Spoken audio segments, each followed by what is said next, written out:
How about Lindsey Hammonds? You know, my first year out of youth leagues, so I'm a senior in high school and I bowl in the Coca-Cola majors. Right? Bowling with the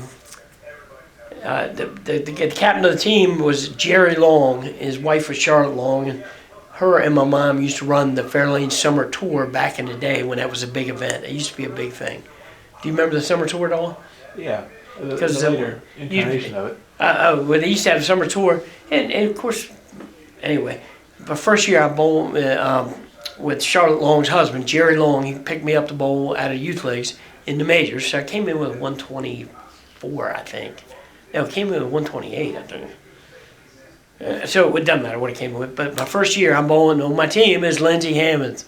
And as a kid, we used to imitate Lindsey Hammonds. We'd rub our rubber hand on her pants, side of our pants, and imitate. I can't even stand up now hardly, but we used to imitate Lindsey. We'd imitate some top bowlers as kids, you know.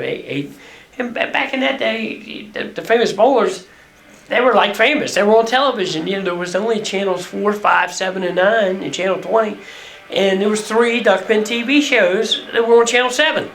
Like, so you got Deitch and Lindsey and Willie Zering and these different guys. I mean, they were on television. They're like celebrities, you know.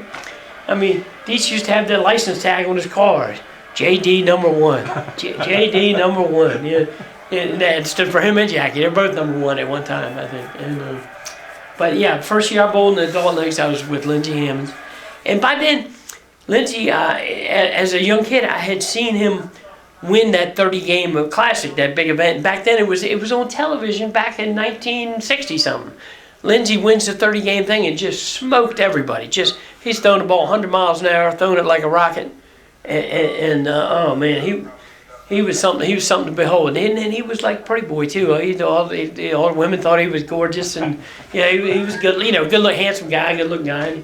Married a nice wife and all that. So hopefully he lived happily ever after. I've seen him once or twice the last 20 years probably, but last I heard he's living down in Southern Maryland. But anyway, but first year in adult leagues I bowled with Lindsey Hammonds, and he bowled pro tours and all, and he was just a shade. I think that year I bowled, he might have carried like 137, but the only 140s around were either Shorty or Hank, or they had 39, or they had 40 or 41 or something.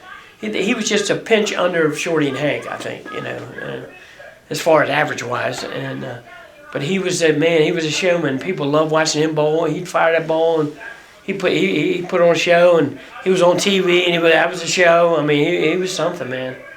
He was a hot shot. He was good. Yeah. And nice guy. And it's funny you mentioned him, though. That was my first year in adult leagues, bowling with Lindsey Hammonds.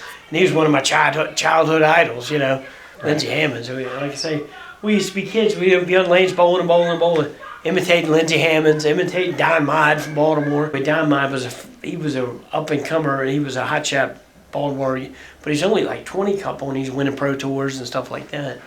And this was back in pre-souped up days. So this guy really knew how to bowl, you know. He was, Lindsey, though, I was trying to think. So I know I bowled some tours where he made a good showing in tours, and he won a couple pro tours also, along with numerous other tournaments.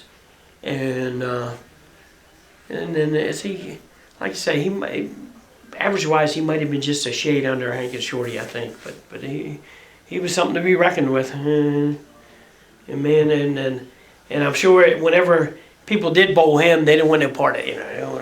They were not looking for Lindsey Hammonds, you know. He was tough to contend with. And,